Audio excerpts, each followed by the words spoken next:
Mesdames, messieurs, bienvenue dans le dernier cri. Je suis votre veilleur de nuit. Éteignez les lumières, allumez une bougie. Installez-vous confortablement, mais pas trop. J'espère que la porte d'entrée est bien verrouillée à tout le tour et qu'il n'y a personne sous votre lit. Ne tenez pas compte des petits bruits autour de vous. Ce n'est probablement pas grand-chose. Même si votre chien aboie au fond du jardin.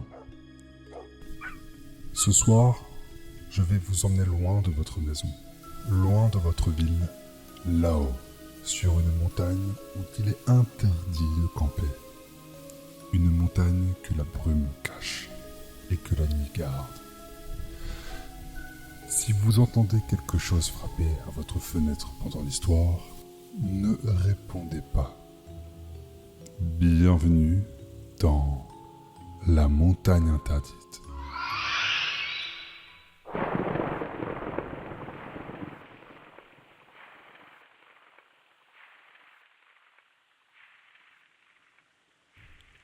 Juste au nord de Valmorne, il y a une montagne. On l'appelle le Mont Carrette.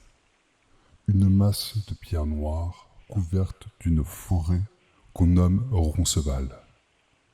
Elle est si vaste qu'on pourrait s'y perdre pendant des jours. Et personne dans la vallée n'a envie de savoir ce qu'il y a au sommet. À l'entrée du sentier, un seul panneau, où il est écrit « Interdiction de camper ». Rien d'autre. Pas de raison, pas d'explication. Et pourtant, tout le monde à Valmorne le sait. On ne dort pas sur le Mont Carrette.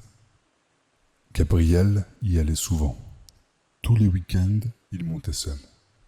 Il disait qu'il y allait pour le silence. La montagne le fascinait. Elle dominait la ville comme une ombre, toujours là, toujours immobile, mais vivante.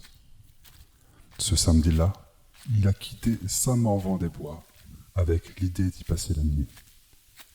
Il avait préparé sa tente, son sac et son appareil photo. Le ciel était lourd, gris, presque métallique.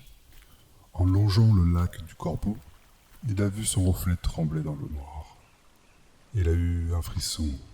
Il aurait dû faire demi-tour.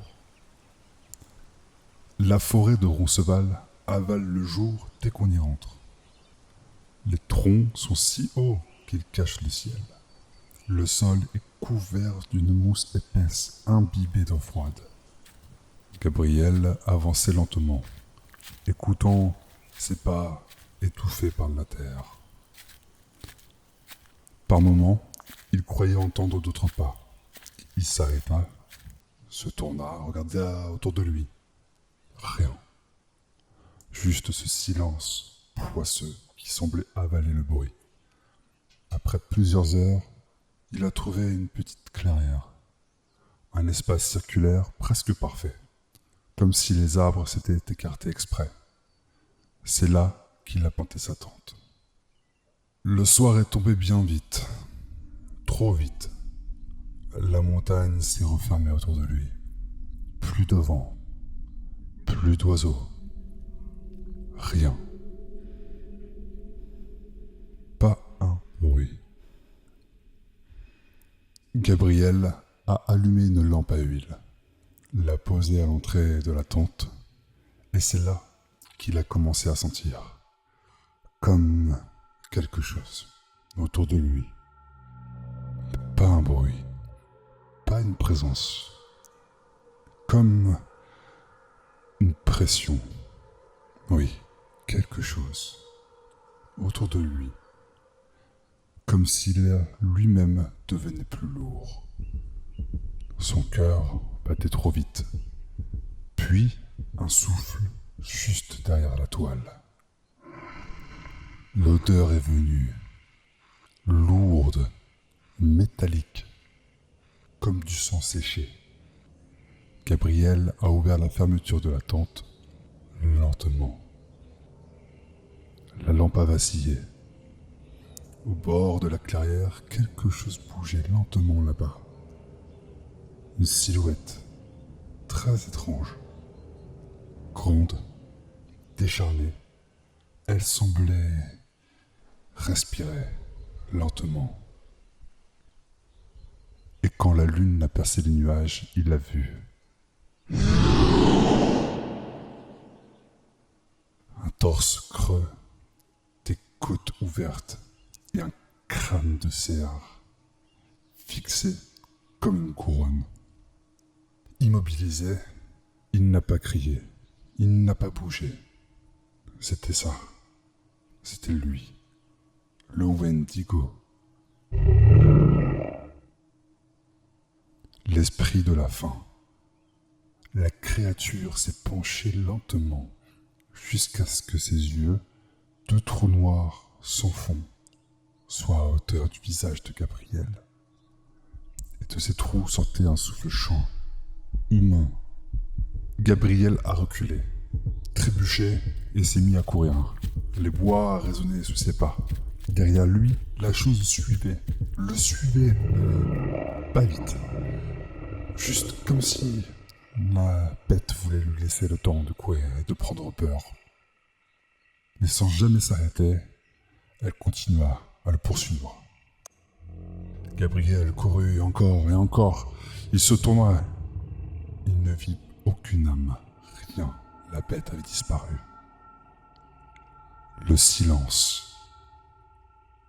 Le bruit très léger du vent sur les feuilles. La bête avait disparu. Gabriel pensa un instant qu'il venait d'halluciner.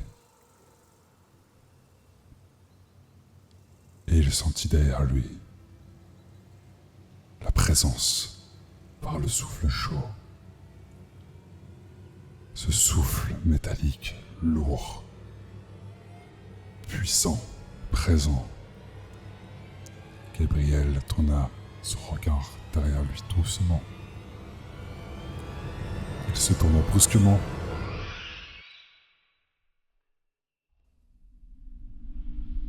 Depuis ce jour, on n'a jamais revu Gabriel. 3 jours plus tard, les gendarmes ont retrouvé le campement. La tente éventrée, le feu éteint. Et son appareil photo, brisé, près d'une souche. Sur la carte mémoire, un seul cliché. Sans doute le dernier.